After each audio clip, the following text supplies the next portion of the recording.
And with my mom,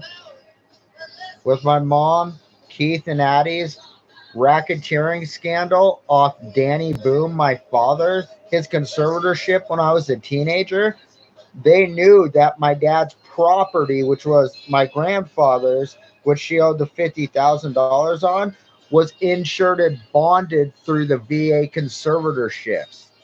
When you're in a conservatorship, they could put your property too in the conservatorship, which makes the property insured and bonded. Which Keith and Addie and my mom think that they're going to be needed in court for, and they're the rightful heirs to all of this stuff because they're the ones who know all about it.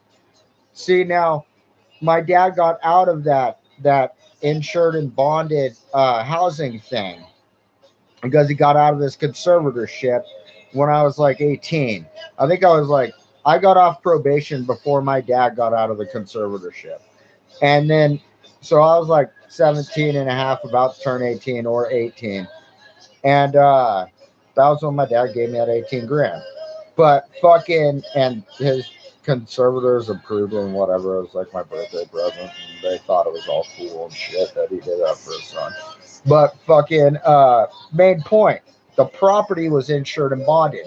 My mom owed $50,000 to my grandfather.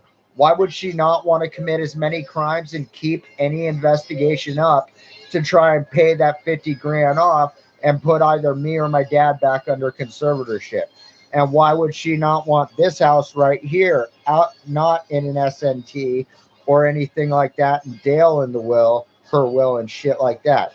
Because if this house is insured and bonded under me, her family, Keith, Addie, Ricky, Don, Dale, they can't do shit to it.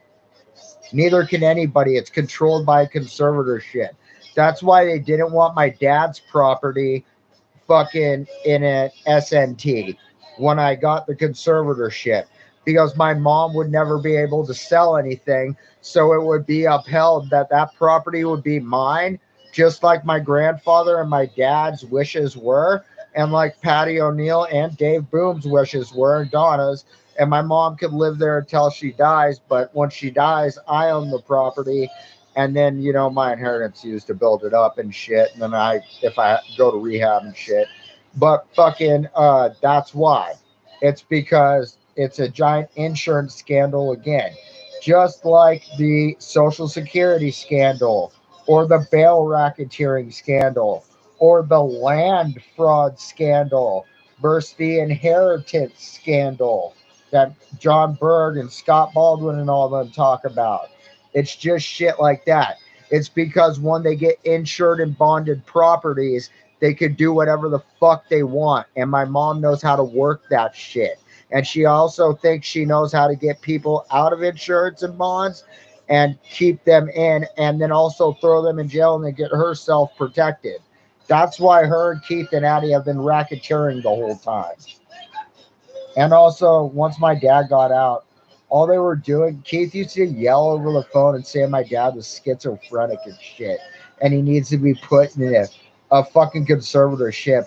Like that psycho piece of shit who drove over here before I went to Crossroads with a fucking dead possum skull in his truck to try and make me find it because he was threatening me. Because that was real fucking funny. And you think you doing that, Keith Gray? You think you're cool? And you want to call my dad a psychopath? Fuck you, you fucking child raping murderer. I'm glad Kyle died. And when I put Ricky Gray in jail, fuck your family, you piece of shit.